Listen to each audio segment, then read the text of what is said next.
All right, now we're on to the hardest topic, which is airspace. So don't feel bad if you're kind of feeling overwhelmed because with these next few lectures, you're going to probably feel like you're drinking from a fire hose because there's a ton of information in them. But we're going to break them up here so they kind of, you can kind of categorize them. So there's 4 videos in this section for airspace. So I'll kind of just break it up and talk about the general objectives we're going to be going over and just some general concepts as far as airspace. And then I'll create one for B, C, and D, and then another video for E and G. And then we'll go over special use airspace and then some examples of latitude and longitude and how to determine, you know, if the FAA asks you on a test, like what's the location or what are the coordinates for this airport, latitude and longitude wise, you'll know how to find those. And then we'll rehash ATC authorizations and the related operating limitations. So just remember that you need air traffic control authorization and controlled airspace, which is Bravo, Charlie, Delta, and Echo. We'll talk about potential flight hazards as far as when you're operating in certain types of airspace, because some areas have higher volumes of air traffic than others. And then some areas, you know, they're pretty rural, so there's not quite as many hazards. And then the last thing, we'll just talk about the NOTAM system, how to get a NOTAM, and whether or not they're pertinent to you. So those are the main objectives for the topic of airspace. So then here's your list of references if you want to refer to those. This one right here is the PHAC, otherwise known as the Pilot's Handbook of Aeronautical Knowledge. And inside of that, Chapter 15 is the one that deals with airspace. It'll talk about Bravo, Charlie, Delta, and Echo, and Class Golf. And it'll also talk about special use airspace if you feel like you want to read up on this stuff some more. And then as far as these other 2 references here, 14 CFR Part 91 and the AIM, which stands for Aeronautical Information Manual, you don't really need to refer to those as they're more geared for manned aviation pilots. So I'll try to distill all the information that you really need to know in order to remain legal and safe in the national airspace system. But I did include these 2 references here at the bottom in case you want some good reading material to help put you to sleep at night. All right, moving on to airspace classification. So this is just a broad overview of all the different types of airspace that exist out there. So we have our obviously controlled and uncontrolled, which we kind of have a good idea about now. And then you have your special use and then your other. So real quick about special use.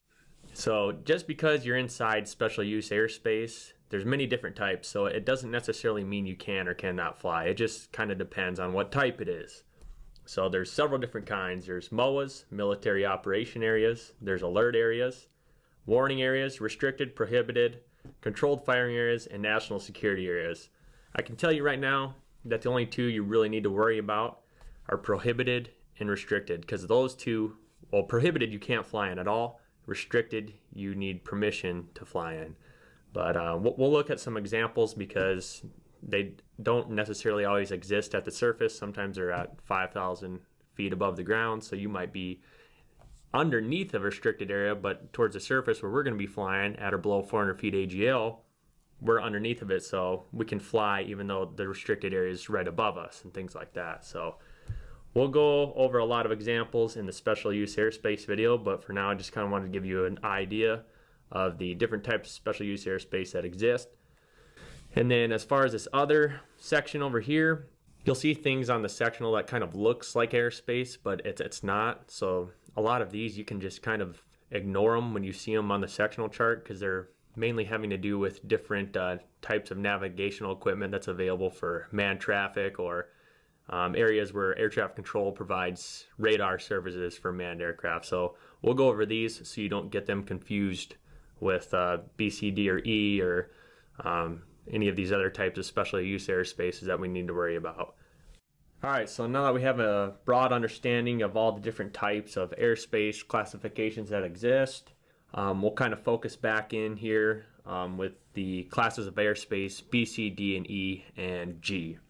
And then real quick, Class A is technically controlled airspace, but since it's 18,000 feet and above, it's never going to affect us as Part 107 operators, so we can just disregard Class A.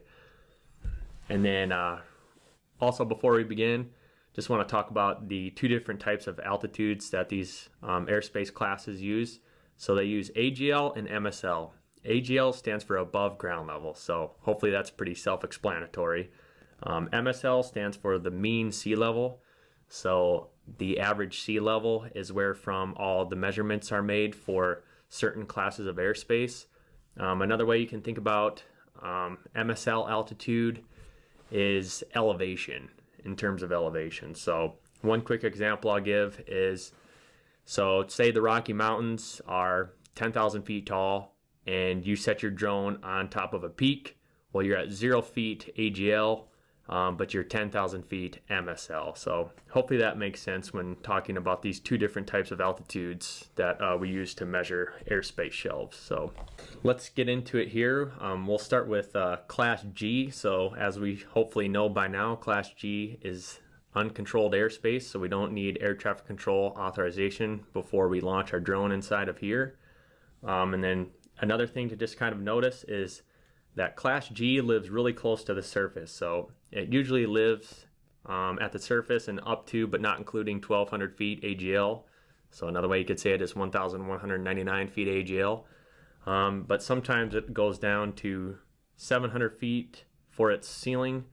And then sometimes these controlled airspaces cancel it out. So another way you can think about airspace is B is the most powerful, C is second most, D is third most, E is fourth most powerful. So whenever E goes all the way to the surface, there is no Class G, and then same thing for D, C, and B.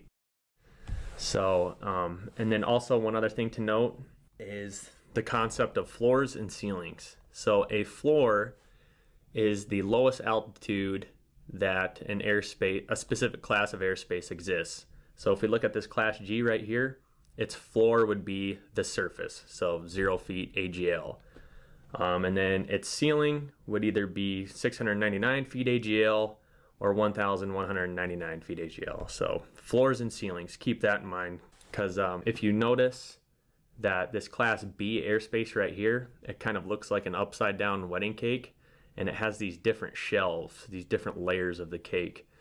So it's important to know, have the concept of floors and ceilings in your mind, because just because you're within Class B airspace doesn't mean that you're actually inside of it. You might be underneath of a Class B shelf. So just definitely keep that in mind as we start to go over some of these examples of airspace on the sectional charts. One other thing to notice on here is how much volume Class E takes up. So Class G definitely takes up the most volume in the airspace system, at least under 18,000 feet MSL. And then one other thing I'll say about Class E is it's probably the most difficult type of airspace to learn. And the reason for that is because it has 3 different floors where it can start. And it's the only type of controlled airspace that uses AGL to measure its floors. So B, C, and D, Bravo, Charlie, Delta, all their shelves are measured in terms of MSL. And the reason for that is because if air traffic control gives a manned aircraft a specific altitude to fly, they're going to give that altitude in terms of MSL so that they can fly a constant altitude. If they give them an altitude to hold in terms of AGL, the aircraft would be constantly climbing and descending to keep, a certain height above the terrain, which is always moving up and down, obviously. It would almost be like flying Delta, am I right? Shots fired. Just kidding, just kidding. So just keep that in mind. B, C, and D use MSL to measure their shelf heights, but E for its floors are measured in terms of AGL. And the reason for that is because G's ceiling is measured in terms of AGL, so that's why they have to use AGL for Class E's floors. But yeah, just keep that concept in mind as we enter the next airspace video and start going over some examples on the sectional charts.